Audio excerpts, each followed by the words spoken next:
Hello साथियों, जय हिंद, राधे राधे, जय श्री कृष्णा। आई होप आप सभी लोग बहुत अच्छे होंगे और आप सभी के बोर्ड एग्जाम की तैयारी बहुत बेहतर तरीके से चल रही होगी। ठीक है ना। जैसा कि आप लोगों को पता है कि हम लोग क्लास 12th केमिस्ट्री के अनसॉल्व्ड पेपर को सॉल्व कर रहे हैं। ठीक, और ये हमारा अनसॉल्व्ड पेपर है 2025 का, सेट नंबर 6, कोड होगा KE। ठीक है ना। और ये है इसका पार्ट नंबर 2। इससे पहले हम लोग पार्ट 1 में इसके 2 क्वेश्चन यानी बहुविकल्पी क्वेश्चन और 2 नंबर क्वेश्चन के 4 क्वेश्चन को सॉल्व कर चुके थे। ठीक, आज इसके बाद की कहानी हम लोग शुरू करने वाले हैं। फिलहाल एक बात हम आपको बता दें कि भैया अगर आप 25 फरवरी के दिन बहुत बेहतर करना चाहते हैं केमिस्ट्री में तो आपको ये अनसॉल्व्ड पेपर सॉल्व करने ही करने पड़ेंगे। ठीक है ना, क्योंकि इससे आपको जो है ना आपके एग्जाम का पैटर्न समझ में आ जाएगा। ठीक है, कि किस प्रकार से हमारा एग्जाम का पैटर्न हो सकता है। ठीक, क्योंकि मैं अभी बिल्कुल लेटेस्ट वाले ही करवा रहा हूं, यानी 2025 का सेट नंबर 6 है ये। ठीक, ये बात आपको ध्यान रखना पड़ेगा भैया कि अगर आप पैटर्न समझ में अगर आ गया ना तो तैयारी आपकी बेहतर हो जाएगी। ठीक, इसमें कोई डाउट नहीं है। लेकिन अगर आपको पैटर्न ही नहीं पता है एग्जाम का कि भैया किस प्रकार से एग्जाम में पैटर्न में आने वाला है, ठीक है ना एग्जाम, तो फिर आपको थोड़ी थोड़ी तो तकलीफ होने वाली भैया, है ना। इसलिए आप जरूरत से मेहनत करिए, जरूरत से ज्यादा मेहनत करिए। ठीक है ना, तभी आप कुछ आगे अच्छे से कर पाएंगे। फिलहाल शुरू करते हैं क्वेश्चन को और देखते हैं हम लोग क्या। हम लोगों ने देखो यहाँ तक ग्रिग्नार्ड अभिकर्मक तक की कहानी को निपटा लिया था भैया। ठीक है ना, तो ग्रिग्नार्ड अभिकर्मक आप देख पा रहे होंगे कि क्वेश्चन नंबर 2 का घ नंबर था। ठीक, आज हम लोग जो बातचीत करेंगे वो क्वेश्चन नंबर 3 की बातचीत करेंगे भैया। किसकी बातचीत करेंगे? क्वेश्चन नंबर 3 की बातचीत करेंगे। ठीक, और देखिए ध्यान से, क्वेश्चन नंबर 3 में आप एक बहुत बेहतर न्यूमेरिकल देख पा रहे होंगे। ठीक है ना, और इस न्यूमेरिकल को देखेंगे आप तो आपको अच्छे समझ में आएगी चीजें कि भैया कैसे कैसे करें। ठीक, पढ़िए ध्यान से। कह रहा कि 27 डिग्री सेंटीग्रेड पर यूरिया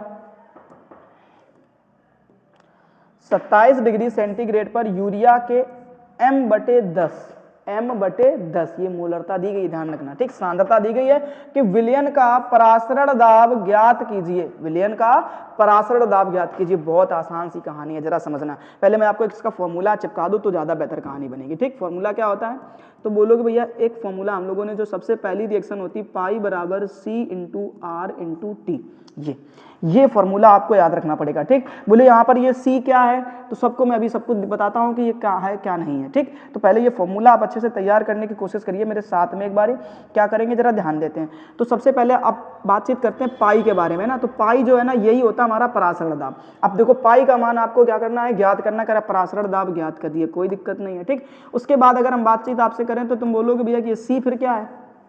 चलो, आपने पाई के बारे में बता दिया तो बोले C के बारे में बता दो। ठीक, तो मैं C आपको बताऊं ना, C को ही हम लोग सांद्रता कहते हैं, मोलरता कहते हैं, जो आपको यहाँ पर दिया गया है। तो C का जो मान है वो कितना दिया गया है बेटा, m/10 यानी 1/10 मोलर। ठीक, इसको ऐसे लिख सकते हैं हम लोग। ठीक, बोलिए कहानी समझ में आ गई।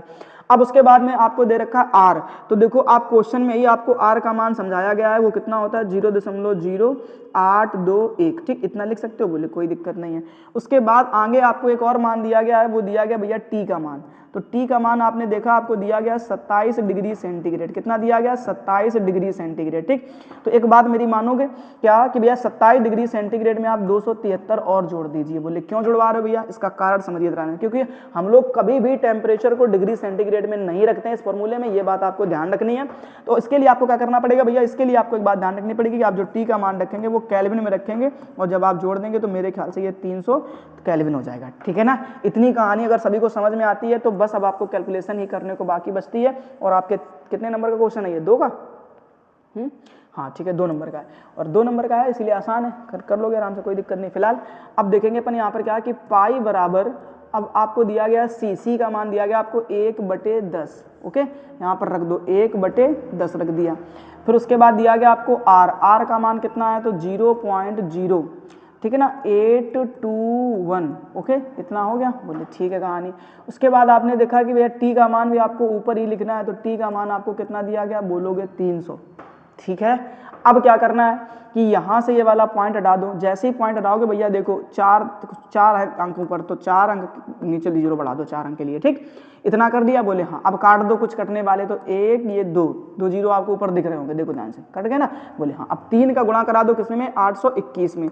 अब जब 3 का गुणा आप 821 में कराओगे तो कितना मिलेगा आपको, 3 एकम 3 और 3 दूनी 6 और 8 त्रिका 24, यानी कितना आ गया आपके पास में, ये वैल्यू निकल करके आई। ठीक, और नीचे अगर आप ध्यान से देखेंगे तो अभी अभी भी आपके पास में 1000 लिखा हुआ, मतलब आप 3 अंक के बाद दशमलव लगाएंगे तब आपको ये वैल्यू जो मिलेगी वो मिलेगी 2.463 वायुमंडल। ठीक है भैया, अब हमको जरा ये बता दो कि जहाँ पे आपको क्वेश्चन समझ में ना आया हो। ठीक है भैया, अगर चीज़ें पढ़ ले ना पड़ती हैं भैया तो आपको हर एक चीज़ कमेंट बॉक्स में पूछनी है, ये नहीं करना है कि बस पढ़ लिया हो गया, नहीं समझ में आया तब भी कोई दिक्कत नहीं। नहीं भैया, अगर दिक्कत है तो कमेंट बॉक्स में बताना है, हम हर एक चीज़ का सोल्यूशन आपको वहाँ पर देने वाले हैं। ठीक है, इस चीज़ को आप ध्यान रखेंगे। पहले भैया एक काम करिए, स्क्रीनशॉट लीजिए, फिर उसके बाद हम लोग नेक्स्ट क्वेश्चन की तरफ चलते हैं। ठीक है ना, चलो भाई अभी अपन चलते हैं नेक्स्ट क्वेश्चन की तरफ, और नेक्स्ट क्वेश्चन को पढ़ो पहले सभी लोग ध्यान से। बहुत आसान से क्वेश्चन है, अगर ऐसा सेट आ जाता भैया तो ये बात समझ लेना कि हमारे 95-96 नंबर आने चाहिए। ठीक, अगर नहीं आ रहे हैं तो शर्म करना अपने ऊपर थोड़ा सा, क्योंकि इससे आसान सेट फिर आपको दिखेगा नहीं, ये बात समझ लो।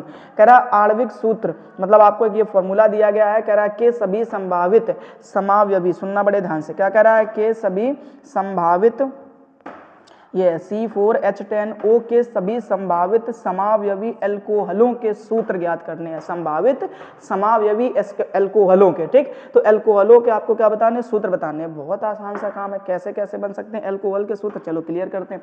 मैंने कहा आपसे हमारे पास में ये जो ये मेन फॉर्मूला लिख रखा है इसको लिख लो आकर के। क्या लिख रखा है, बोले C4H10 और सिंगल O है। ठीक है ना, ऐसे ये है कहानी। बोले ठीक है, अब इसमें अगर आपको कुछ भी नहीं पल्ले पड़ता है तो उसको समझने के लिए आप ध्यान देते हैं। हमने कहा पहले चारों कार्बन की एक सीधी सीधी चेन बना करके लिख दो, सभी को क्या दिक्कत है ना। तो अपन ने ऐसे लिख दिया CH3, बोले CH2, फिर बोले CH2 और फिर बोले यहाँ पर क्या कर दो, OH कर दो। पहली चीज़ सबको, सॉरी अभी तो 3 ही लिखे ना तुमने, 4 लिखने भैया, ये भी ध्यान रखना है ना, गलती नहीं होनी चाहिए कहीं पर भी। ठीक, लिख दिया, बोले हाँ जोड़ लो एक बारी। 1 2 3 4 कार्बन 4 है, जोड़ो। 3 2 5 2 7 2 9 और 1 10, हाइड्रोजन 10 है, ऑक्सीजन तो एक ही लास्ट में दिख रहा है। बोले ठीक है, पहली कहानी भैया समझ में आ गई। दूसरा क्वेश्चन देखते हैं इसी का कैसे बन सकता है। अभी ध्यान से देखो तो इसको आपने कितने नंबर में जोड़ रखा, 1 नंबर। मैंने कहा इसी को उठाकर 2 नंबर में जोड़ दो आकर के, तो क्या ही चला जाएगा तुम्हारा। तो बोलोगे ठीक है भैया जोड़ देते हैं आकर के, तो CH3 CH2 यहाँ पे लिख देना CH, इधर पे लिख देना CH3, और इसको उठा करके कहाँ जोड़ दो आकर के, 2 नंबर में। अब फिर से जोड़ लो जरा ध्यान से, कार्बन 4 दिख रहे, 3 2 5 और 1 6 3 9 और 1 10, हाइड्रोजन 10 है, ऑक्सीजन एक ही है। ठीक, कोई दिक्कत नहीं। तीसरा देखते हैं। अब तीसरा देखो तो आपको दिखेगा क्या कि भैया, अब किसी का दिमाग करेगा भैया कि अभी तो यहाँ 3 नंबर में जोड़ दो। नहीं भैया, गलती मत करना, अगर यहाँ पे जोड़ दिया तो समझ लेना ध्यान से, नंबरिंग अभी इधर से करे हो तो 2 नंबर मिल रहा है, फिर इधर से नंबरिंग हो जाएगी तो फिर से भी तो 2 नंबर में चला जाएगा ना।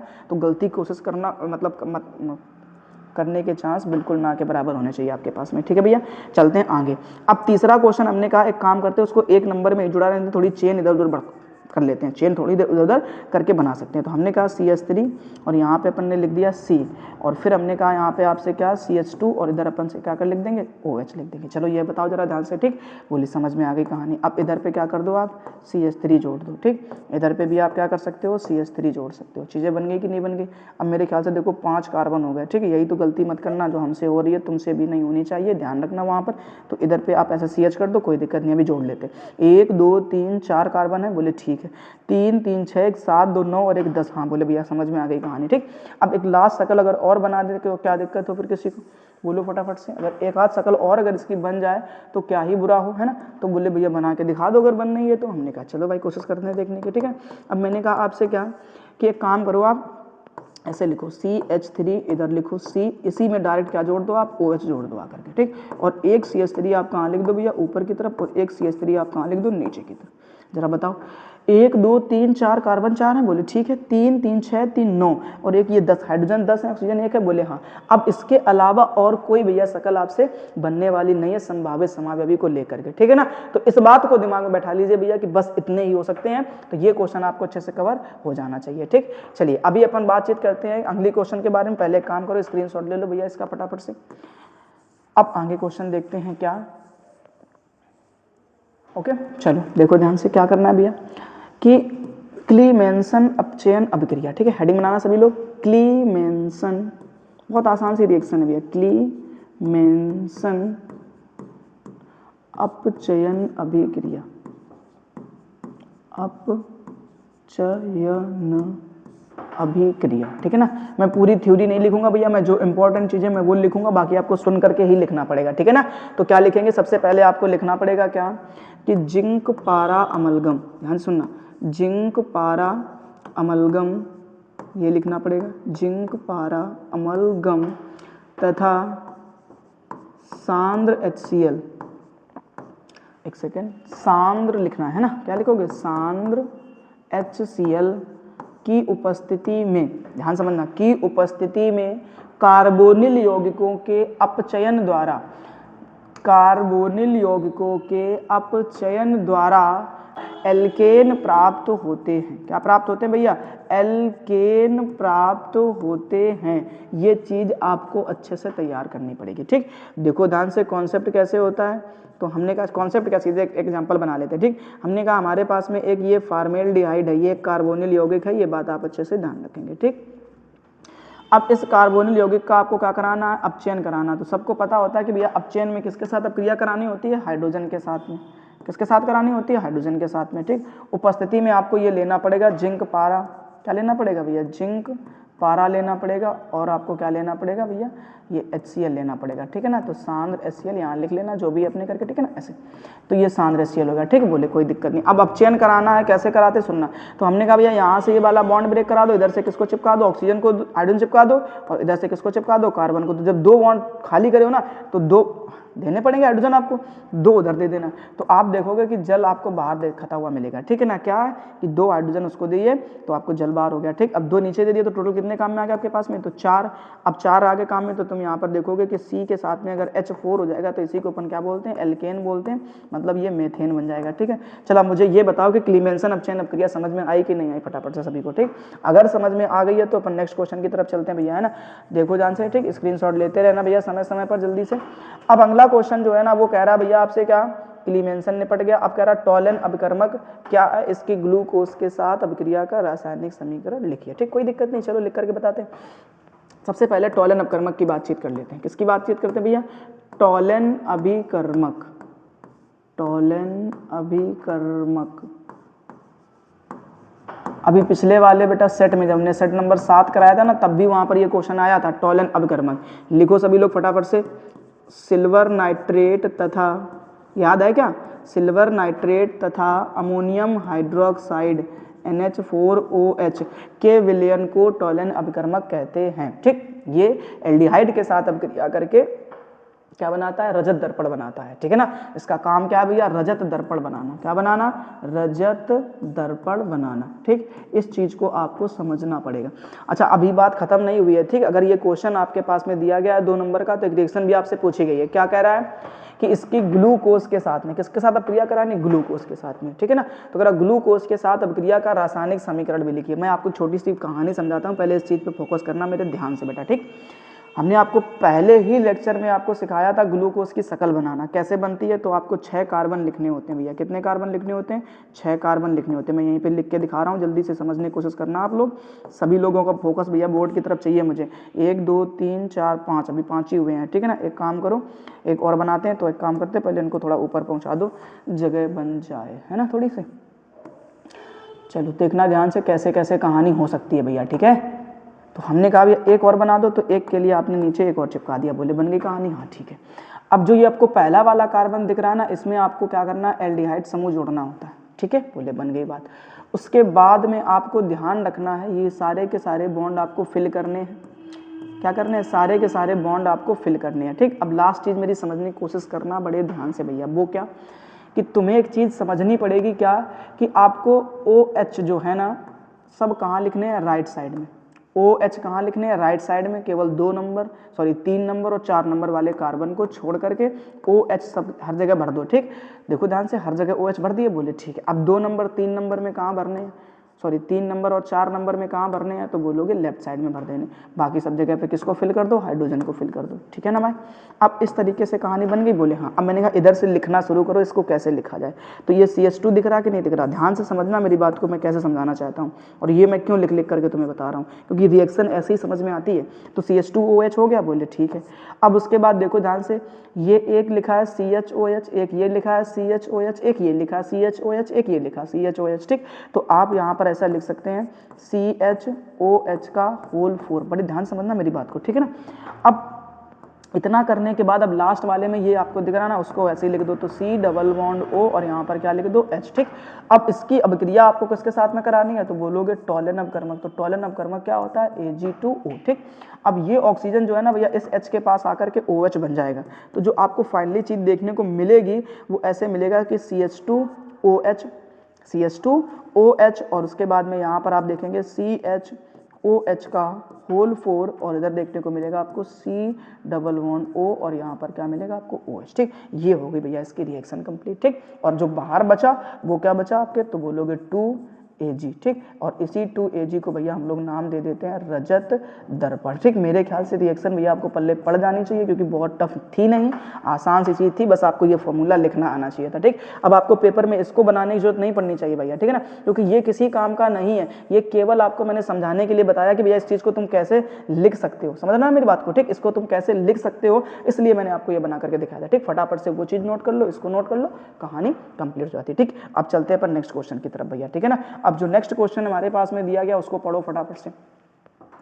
अब नेक्स्ट क्वेश्चन में आपसे जो है ना चौथा का नंबर पूछा गया। ठीक, ये एक न्यूमेरिकल है और 3 नंबर का न्यूमेरिकल, बहुत आसान और बहुत ही बेहतर क्वेश्चन है। ठीक, कैसे पता करेंगे, देखो कह रहा है यूरिया का 1 विलयन भारानुसार, ध्यान रखना भारानुसार जब भी आपसे कह दे तब आप समझ लेंगे कि भैया इसमें 2 तरीके की कहानी है। कह रहा है एक यूरिया का 1 विलयन भारानुसार कितने % है, 6% है। ठीक, अब कह रहा है कि विलयन में यूरिया तथा जल, 2 लोगों का मिश्रण है, यूरिया तथा जल, और दोनों का ही आपको क्या पूछा गया, मोल प्रभाव यानी कि मोल अंश ज्ञात करना है। ठीक, मैं आपको छोटी सी कहानी समझाऊं जरा ध्यान से। ठीक है, क्या कि हमारे पास में इस तरीके से भैया एक विलयन है, इस तरीके से हमारे पास में क्या है, एक विलयन है। ठीक, अब इस विलयन की बात अगर करें तो इस विलयन में हमें 2 तरीके की चीज़ें दिखाई गई हैं। क्या, पहला तो आपने देख लिया यहाँ पर इस तरीके से क्या भरा हुआ है, तो बोले भैया इस तरीके से इसमें भर दिया गया है क्या, तो जवाब आएगा भैया इसमें आपने भर रखा है पहले से ही क्या, तो बोलोगे पानी, और दूसरा ये आपने क्या डाल दिया, इसमें यूरिया डाल दिया। ठीक, मतलब इसमें 2 पदार्थ हैं भैया। ठीक, एक पानी है यानी H2O है और दूसरा आपको यहाँ पर क्या दिख रहा होगा, यूरिया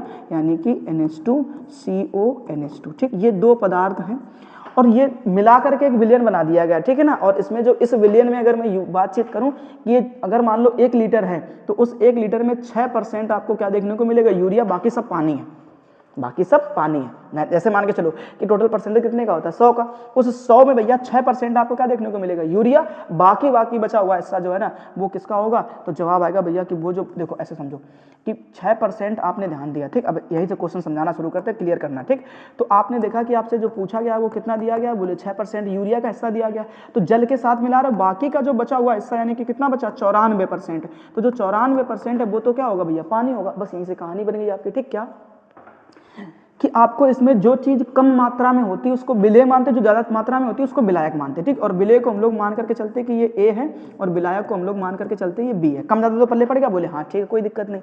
अब अपन इनके द्रव्यमान के मान निकाल लेते क्योंकि हमें मोल प्रभाव निकालना उसके लिए हमें बहुत काम करना पड़ता भैया। ठीक, तो WA का मान निकालो पहले, तो WA किसको माना, यूरिया को, तो WA के लिए कितना हो जाएगा भैया आपका मान, तो बोलोगे 6 ग्राम।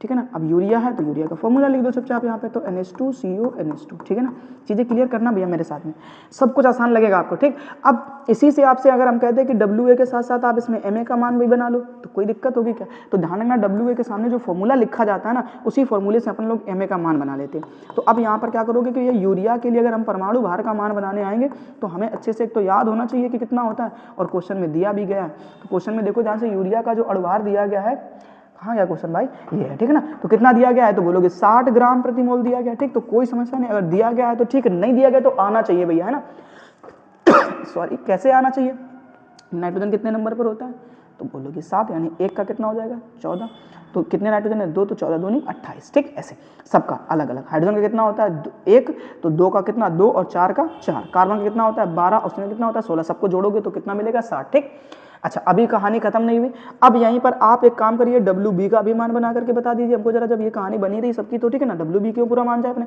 तो WB किसको मानोगे, जो देखो ध्यान से जल को मान रखे। ठीक, कितना मान दिया गया है, बोलोगे 94 ग्राम, तो अब 94% को 94 ग्राम में बदल दो। ठीक, फॉर्मूला लिख दो किसका, H2O का। अब जैसे तुमने WA से किसका मान बनाया था MA का, वैसे ही WB से किसका मान बना लो भैया, MB का मान बना लो। बोले हम ये निकाल क्यों रहे हैं, अभी मैं बताता हूँ सब कुछ क्यों निकाल रहे हैं। तो फॉर्मूला आपका दिया गया है H2O का, H2O से आप निकालेंगे तो इसकी वैल्यू आपको मिलेगी भैया 18 ग्राम प्रति मोल। कितनी मिलेगी, 18 ग्राम प्रति मोल। अच्छा मैं ये सब कुछ कर क्यों रहा हूं, अभी आप कारण समझेंगे तुरंत थोड़ी देर बाद में। हाँ, ये बात ध्यान रखना, ठीक। तो अब आपने अगर जब WA और MA और WB और MB सबके मान बना ही लिए हैं, तब आपको मैं एक छोटी सी हिंट देता हूं, आपको पहले मोलों की संख्या निकालनी पड़ेगी। किसकी निकालनी पड़ेगी? मोलों की संख्या। अब हमने सबसे पहले आपसे कहा कि यूरिया के मोलों की संख्या NH2CONH2, ठीक है ना, यूरिया के मोलों की संख्या, ठीक। सबसे पहले आपको यही काम करना पड़ेगा कि यूरिया के मोलों की संख्या, ठीक है ना भैया। अब यूरिया के जो मोलों की संख्या है उसके लिए क्या करना पड़ेगा, जरा ध्यान देना। तो आप यहाँ पर लिखेंगे यूरिया को आपने A मान रखा है, तो Na बराबर जो फॉर्मूला आता भैया वो आता हमारा WA/MA। क्या आता भैया? WA/MA। अब WA का मान आपने देखा, आपको कितना दिया गया है? 6। ध्यान रखना भैया, कितना दिया गया? 6, और बटे में MA का मान आपको कितना दिया गया? 60। देख लेना क्लियर करते हुए, ठीक। अब जब इसको काटोगे तब आप देखोगे 6 से 6 निपट गया, मतलब नीचे तो बचा 10। अगर इसी 10 को ढंग से लिखना चाहो तो मिलेगी वैल्यू 0.1, ठीक है ना भैया। बोले समझ में आ गई कहानी। दूसरी चीज देखो, अब क्या करोगे दूसरा, तो बोलोगे भैया जल के मोलों की संख्या, सबके लिए निकालना पड़ेगा, कारण समझते चलना सबको, ठीक है ना। जल के मोलों की संख्या, ठीक है ना भैया। अब अगर जल के मोलों की संख्या निकालने जा रहे हो तो क्या करना पड़ेगा, तो जल को क्या माना? विलायक, तो क्या लिख देना? B। तो NB बराबर जो फॉर्मूला मिलेगा वो क्या मिलेगा? WB/MB। अब WB का मान कितना दिया गया है, तो बोलोगे 94, और इसका कितना मान दिया गया है, तो 18। इसको काट दो भैया, कितने से कटेगा? 2 से काट दें क्या? 2 से काटा तो 2 नेम 18, और इसको करते हैं और काट करके अब इसको काटो, 2 से काटो, ठीक। तो 2 चौको 8, और मेरे ख्याल से 2 सत्ते 14, ऐसे तो होगा, देख लो ध्यान से। 2 चौको 8 और 2 सत्ते 14 कट गया, ठीक है, कोई दिक्कत नहीं। अब 9 से निपटा दो इनको, तो 9 से जब इनको निपटाने जाओगे तो कितनी बार चला जाएगा? 9 और 5 45, लगभग 5। देख लेना भैया, ठीक है ना। जो भी कैलकुलेशन में तकलीफ है वो समझ लेना अपने हिसाब से, ठीक। 9 5 45, ठीक, यानी कितना बचा? 2 47 में, ठीक है। फिर दशमलव का 0/20 हो गया, ठीक है। तो 9 दूनी 18, लगभग इतना ही मान लो, 5.2 के आसपास वैल्यू है, ठीक। तो ये वैल्यू आपको देखने को मिली 0.1 मोल, और ये जो वैल्यू देखने को मिली वो 5.2 मोल। मेरे ख्याल से चीज़ें एकदम बेहतर हैं, सही है, कोई दिक्कत नहीं है, किसी को कहीं पर भी कोई डाउट नहीं है, ठीक। इतना सब कुछ होने के बाद में अब आपको यहाँ पर लिखना है क्या, कि यूरिया के मोल्स की बात, NH2CONH2, ठीक है ना, का मोल प्रभाज, ठीक है ना भैया। बहुत ध्यान से समझने की कोशिश है, मोल प्रभाज, ठीक। अभी कैलकुलेशन तुम्हें ही करनी है, मैं कुछ नहीं करने वाला हूँ, ध्यान रखना। मोल प्रभाज को ऐसे काई से लिखते हैं, ठीक। तो इसको x के जैसा बना देते हैं, कोई दिक्कत नहीं। XA बराबर फॉर्मूला होता भैया क्या? NA/NA प्लस का NB, ठीक है ना भैया। ऐसे यहाँ पे अब इन सबके मान रख लेना, कैलकुलेशन कर लेना, जो भी आंसर आएगा वो मोलन्स कहलाएगा उसका, ठीक।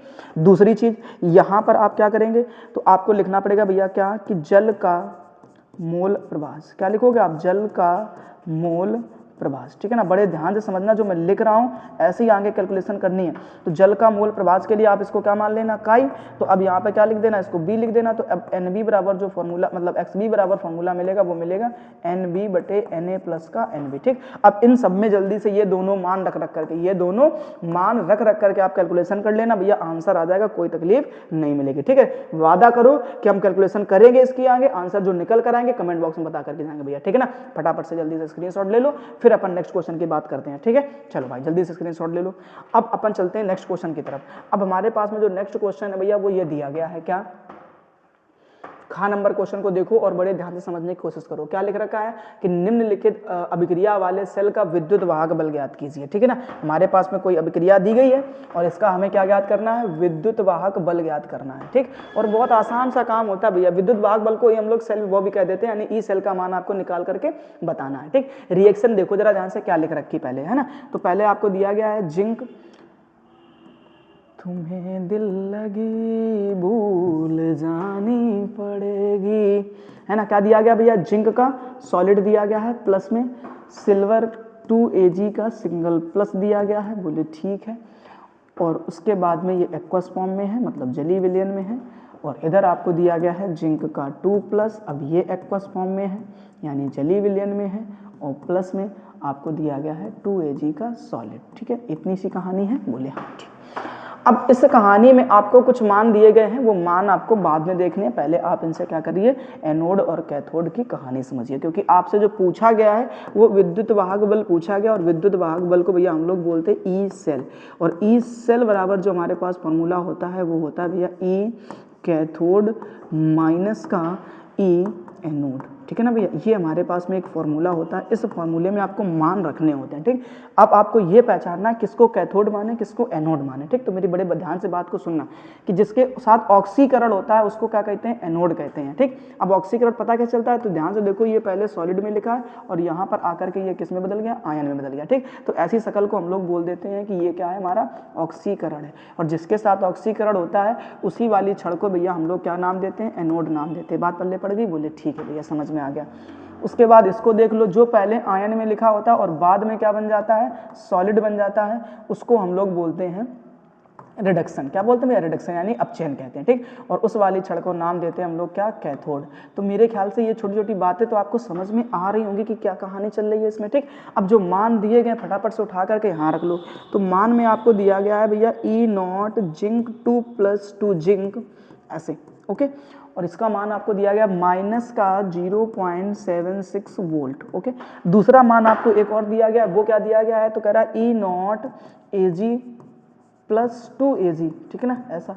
और इसका वाला मान जो दिया गया है वो कितना दिया गया है, तो कह रहा है 0.80, ठीक है ना, यहाँ पॉइंट है, ध्यान रखना, 80 वोल्ट, ओके। अब आपको इस वाले फॉर्मूले में मान उठा करके केवल रख देने हैं, तो आप लिखेंगे ई सेल बराबर, अब देखो कैथोड पहले मान रखना, तो कैथोड किसको माने हो आप, देखो ध्यान से, सिल्वर वाले को, तो सिल्वर वाला मान ये रहा, तो इसको रखवा करके तो क्या रखोगे, 0.80 माइनस, अब एनोड का रख दो तो 0.76, ठीक है भैया। अब इसको आगे कैलकुलेट कर लो थोड़ा सा, तो क्या मिलेगा, 0.80 माइनस माइनस प्लस 0.76, ठीक। अब क्या बचा आपके पास में, तो बोलोगे भैया ई सेल बराबर, अब इनको जोड़ दो आपस में, तो 0 में से 6 जोड़ेंगे तो कितना मिलेगा भैया हमें, तो 6 ही मिलेगा, तो 6 रख दो। अब 8 में से 7 जोड़ेंगे, कितना बचेगा, बोलो, 8 में से 7 जोड़ेंगे, ठीक है ना, तो 7 दूनी 14 और 1 15, ठीक है, यानी लगभग ऐसा 8 7 15 ऐसा आ गया, ठीक। और कितने अंक के बाद, दो अंक के बाद दशमलव लगाना, मतलब आप ऐसा लिखेंगे 1.56, क्या मिलेगा आपको, 1.56 वोल्ट। ये आपका निकल कर आ गया भैया विद्युत वाहक बल यानी कि EMF, ठीक है ना, इलेक्ट्रोमोटिव फोर्स यानी कि ई सेल, ओके। चलिए भाई फटाफट से स्क्रीनशॉट ले लीजिएगा, नेक्स्ट क्वेश्चन की बातचीत करते हैं अभी हम लोग आगे की तरफ, ठीक है ना। चलिए हटा दें क्या, बोले ठीक है भैया, कर दो इसको काम, बबाल मचा दो, बबाल मचा दो, आपने तो बबाल मचा दिया भैया, बबाल मचा दिया, बबाल मचा दिया, है ना। दूर जाओगे जो तुम, मर जाएंगे हम, इसको तो निपटा लिए भैया। अब आती गा की कहानी, कर अभिक्रिया की कोटि और आणविकता को उदाहरण द्वारा समझाइए। अभिक्रिया की कोटि और आणविकता को उदाहरण द्वारा, केवल एक एग्जाम्पल ही तो लिखना भैया, बहुत आसान सा काम है, ठीक। चलो कैसे समझते हैं, तो आपको समझना पड़ेगा, जैसे मैंने कहा आपसे कि एक एग्जांपल ले लीजिए मेरे ख्याल से एथिल एसीटेट का, ठीक, ऐसे लिखो CH3 C++O और यहाँ पे O और यहाँ पे C2H5, ओके। ये हो गया एथिल एसीटेट का एग्जांपल। अब इसका आप करा दीजिए जल अपघटन, क्या करा दीजिए, जल अपघटन करा दीजिए, ठीक। जैसे ही जल अपघटन कराएंगे तब आप सबको अच्छे से क्लियर होना चाहिए कि हम लोग यहाँ से देखो अलग अलग करेंगे तो H का प्लस मिलेगा, OH का माइनस मिलेगा, और आपको यहाँ से बॉन्ड को ब्रेक करा देना है, तो इधर माइनस मिलेगा इधर प्लस मिलेगा। फिर वही पुरानी कहानी कि भैया जो माइनस वाला वो प्लस वाले के साथ जाएगा और जो प्लस वाला है वो माइनस वाले के साथ जाएगा, ठीक है, कहानी बन गई। बोले देखो शकल क्या बनती है, इधर आ जाते हैं, तो दिखेगा आपको CH3 C++O और यहाँ पे क्या मिल जाएगा आपको OH, यानी ये एसिटिक अम्ल बन गया। और आप देखेंगे कि C2H5 के साथ में कौन आ गया, OH आ गया, तो ये एथिल अल्कोहल बन गया, ठीक है। कहानी बोले समझ में आ गई भैया, एकदम से कहानी पल्ले पड़ गई, ठीक। अब आपको छोटी सी बात समझनी पड़ेगी, वो क्या समझना पड़ेगा, चलो वापस से आते हैं, ठीक। कि अब अगर आपसे कोई पूछ दे कि भैया हमें ये बताओ कि ये कोटि क्या होगी इसकी, ठीक है, तो आपको एक बात बहुत अच्छे तरीके से पता होनी चाहिए कि पहले आप इसका वेग का फॉर्मूला लिखेंगे। किसका लिखेंगे, वेग का फॉर्मूला लिखेंगे, तब आपको समझ में आएगा कि वेग मतलब इसकी कोटि क्या है। तो वेग बराबर आपने पढ़ा है कि a की पावर x, क्या पढ़ा भैया, a की पावर x इंटू b की पावर y, ओके, ये पढ़ा आपने। तो अब a की जगह पे आप देख रहे हैं ये एथिल एसीटेट लिखा, बी की जगह पे आपको वो देखने को मिल रहा है। समझ में आ रही है कहानी कि नहीं आ रही? बोले भैया कतई आ रही, समझ में कोई दिक्कत की बात नहीं है। ठीक, चलो भाई तुम एक काम करो, थोड़ा ऊपर की तरफ शिफ्ट हो लो तो हम आगे कहानी बना लें। ठीक, तो अब जब आप यहाँ पर वेग का फॉर्मूला निकालेंगे तो आप लिखेंगे वेग बराबर में के, और यहाँ पर आप लिखेंगे एथिल एसीटेट, मतलब क्या, CH3COO C2H5। ठीक है ना, ये लिख दिया आपने एथिल एसीटेट, और इनटू में बी। अब ध्यान रखना इसकी जगह पे क्या लिख रखा है, जल। तो अब एक चीज़ मोटी मोटी समझना भैया ध्यान से कि इसकी घात तो आपको 1 लेनी पड़ेगी, इसकी घात कितनी लेनी पड़ेगी, 0, क्योंकि ये जो है ना ये इस जल की सांद्रता पर निर्भर नहीं करता, इसका जो वेग है। अब यहाँ पर आपको अच्छे से क्लियर होना चाहिए क्या कि अब अगर आपसे कोई पूछता है कि इसकी जो आणविकता है वो कितनी है, तो भैया आणविकता के लिए जवाब आना चाहिए भैया कि आणविकता इसकी कितनी भैया, 2। लेकिन जब बात आती है कोटि की, तो कोटि कितनी निकल कर आएगी, तब आप लिखेंगे भैया कोटि के, यानी n बराबर फॉर्मूला होता है x प्लस वाई। तो x का मान तो 1 है प्लस y का मान तो 0 है भैया, आंसर कितना आएगा 1। तो आणविकता कितनी निकल कर आई, 2, लेकिन कोटि कितनी निकल कर आई, 1। आणविकता कैसे पता चली, तो एक मॉलिक्यूल आपका इसका है और एक ही मॉलिक्यूल इसका है, तो दोनों जुड़कर कितने हो गए, 2 हो गए। तो अणुओं की संख्या जो है ना, आणविकता जो है वो कितनी निकल कर आई, बोले 2 निकल कर गई। ठीक, फटाफट से भैया इसका भी स्क्रीनशॉट ले लो। अब हम आगे की बातचीत कर लेते हैं नेक्स्ट क्वेश्चन की तरफ। ठीक है ना, मजा आ रहा कि नहीं आ रहा भैया, क्वेश्चन पल्ले पढ़ रहे कि नहीं पढ़ रहे? ठीक, अगर क्वेश्चन समझ में आ रहे हैं ना तो फिर टेंशन लेने की कोई जरूरत नहीं है, वीडियो को लाइक जरूर कर देना है। ठीक है, अब अपन देख लेते हैं नेक्स्ट लास्ट क्वेश्चन आज के लेक्चर का। ठीक, क्योंकि हम लोगों ने सबने यही पढ़ा हुआ है, हम सब लोगों ने यही पढ़ा हुआ है। ठीक, कह रहा संक्रमण तत्व क्या है, स्पष्ट कीजिए। संक्रमण धातुएं सामान्य रंगीन यौगिक बनाते हैं, संक्रमण धातुएं अथवा आयन इनके ज्यादातर यौगिक अनुचुंबकीय होते हैं। कोई दिक्कत नहीं, आराम से बता देते हैं। ठीक, सबसे पहले आप लिखेंगे संक्रमण तत्व के बारे में, इसके बारे में, संक्रमण तत्व के बारे में। ठीक है ना, चलो भाई सब लोग पेन कॉपी निकालो, फटाफट से लिखना शुरू कर दो। ठीक है ना, देखो भैया सुनने से कुछ नहीं होता है, ये बात तो समझ लो, लिखना पड़ेगा, याद करना पड़ेगा। संक्रमण तत्व हम लोग कहते हैं क्या कि वे तत्व जिनकी मूल अवस्था में या किसी भी ऑक्सीकरण अवस्था में, ध्यान रखना भैया क्या बोलोगे, मूल अवस्था हो।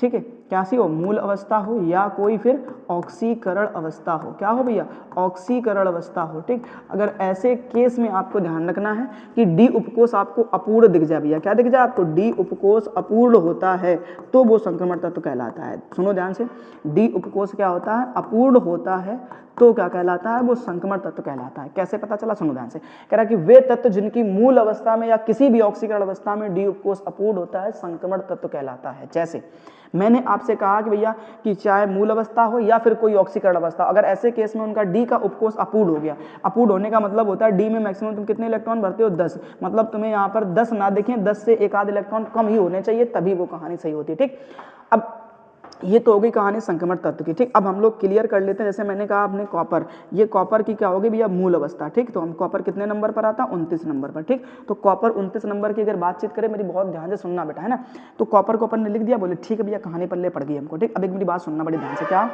कि कॉपर का अगर मैं मूल अवस्था की बातचीत करूं तो देखोगे इसका इलेक्ट्रॉनिक विन्यास अपन कुछ इस तरीके से करते हैं। तो बोलोगे भैया आर्गन और 3D के बाद में आप लिखेंगे 4s। ठीक, अब ये एक अपवाद की श्रेणी में आता है, इसलिए s में कितना भरते हैं 1 और d में कितना भरते हैं 10। क्या d में तुम्हें अपूर्ण दिख रहा है, क्या d में 10 भरे कि नहीं भरे, तो बोलोगे हाँ। तो ऐसे केस में ना तो ये संक्रमण तत्व नहीं होगा, तो क्या बोलोगे, ठीक है ना, क्या आपका जवाब है कि भैया ये तो संक्रमण तत्व है नहीं, लेकिन भैया है, क्यों है, जरा कारण समझते हैं। ठीक, अगर इसकी मैं मूल अवस्था को छोड़ करके कोई भी ऑक्सीकरण अवस्था ले लूं, ठीक है ना, अब मैंने कहा आपसे क्या कि Cu डबल प्लस ले लिया, तो अब अगर आप ध्यान से समझो तो जैसे ही मैंने डबल का प्लस लिया तब इसके पास कितने इलेक्ट्रॉन बचे, 27। अब आप अगर 27 का इलेक्ट्रॉनिक विन्यास करने बैठोगे तब आप लिखोगे 3D4s। ठीक, अब आपने कितने दान करने हैं, 2, तो 2 दान करोगे तो इधर पे कितना बचेगा, 0, और उसके बाद में यहाँ पर कितना बचेगा भैया, 9। ठीक है ना, यही तो कहानी बची। अब देखो ध्यान से, इसका डी उपकोष अपूर्ण हो गया कि नहीं हो गया, ये बताओ मैं जरा कि डी इस उपकोष इसका अपूर्ण हुआ कि नहीं हुआ, तो बोलोगे भैया बेशक इसका डी उपकोष अपूर्ण हो गया है। ठीक, कैसे पता चला, तो ध्यान से देखो, डी में कितने दिख रहे हैं, 9। तो ये भले ही मूल अवस्था में ये डी उपकोष अपूर्ण ना हो, लेकिन इसकी 2 ऑक्सीकरण अवस्था में इसका डी उपकोष अपूर्ण है, और यही तुमको मैंने बताया है कि मूल अवस्था में या किसी भी ऑक्सीकरण अवस्था में डी उपकोष हमेशा कैसा रहना चाहिए, अपूर्ण रहना चाहिए। ठीक, अब एक चीज और थोड़ी सी मेरी बात समझ लो ध्यान से कि अब अगर ये अपूर्ण है तो इसके लिए आप क्या बना दीजिए, कक्षक बना दीजिए। ठीक है ना, तो ऐसे समझ लीजिए जानते कि डी के लिए कितने कक्षक बनते, 5। 9 इलेक्ट्रॉन है, भर के दिखा दो, 9 इलेक्ट्रॉन, 2 3 और ये 4 और ये 5। ठीक है ना, और इधर पे 6, ये 7 और ये 8 8 और ये 9। क्लियर हुआ कि नहीं हुआ? अब एक आपके पास में भैया क्या दिख रहा है, अयुग्मित इलेक्ट्रॉन दिख रहा है। क्या दिख रहा है? अयुग्मित इलेक्ट्रॉन। तो अयुग्मित इलेक्ट्रॉन की संख्या कितनी दिख गई? 1। और अगर आपके पास में अयुग्मित इलेक्ट्रॉन है तब आपको ये बात समझनी पड़ेगी भैया कि वो जो आयन है वो आपका कैसा होगा, रंगीन होगा, और प्लस में भैया वो कैसा होगा, अनुचुंबकीय होगा। बात समझ में आई मेरी कि नहीं आई? जरा ये बताओ हमको ध्यान से, ठीक। एक ही एग्जांपल से सारा क्वेश्चन का आंसर आपको देखने को मिलेगा। ये दोनों बातें क्लियर हो गई आपकी वहां से कि रंगीन भी होते हैं और अनुचुंबकीय भी होते हैं, ठीक। तो इतनी बात सबको पल्ले पड़ी कि नहीं पड़ी, जरा मुझे ये बता करके बताओ जरा ध्यान से, ठीक। अगर यहां तक क्वेश्चन समझ में आ गए हैं तो आज के लेक्चर में, मतलब आज के वीडियो में हम लोग केवल यहीं तक रखेंगे। बाकी के जो बचे हुए क्वेश्चन है भैया, ठीक है ना, अब क्वेश्चन नंबर 5 और क्वेश्चन नंबर 6 इन दोनों को हम लोग जो है ना नेक्स्ट लेक्चर में कवर करेंगे आकर के, ठीक है ना। और फिर जो अगला लेक्चर होगा उसमें हम लोग 7वां नंबर क्वेश्चन कवर कर लेंगे। मतलब एक ठीक है ना, एक सेट के 4 वीडियो तो बनते हैं भैया, है कि नहीं? 4 वीडियो बना लो छोटे छोटे से, मजा ही आ जाता है उसमें, क्योंकि लंबे भी वीडियो नहीं होते हैं और आपको भी अच्छी तरीके से समझ में आ जाती है, ठीक है ना भैया। तो आज के लेक्चर में केवल इतना ही, हम लोग फिर से मिलेंगे इसके नेक्स्ट लेक्चर में।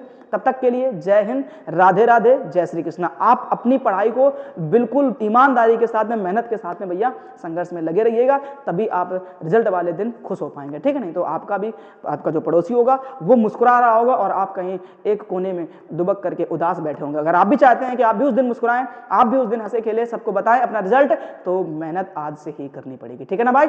चलते हैं, मिलेंगे नेक्स्ट लेक्चर में।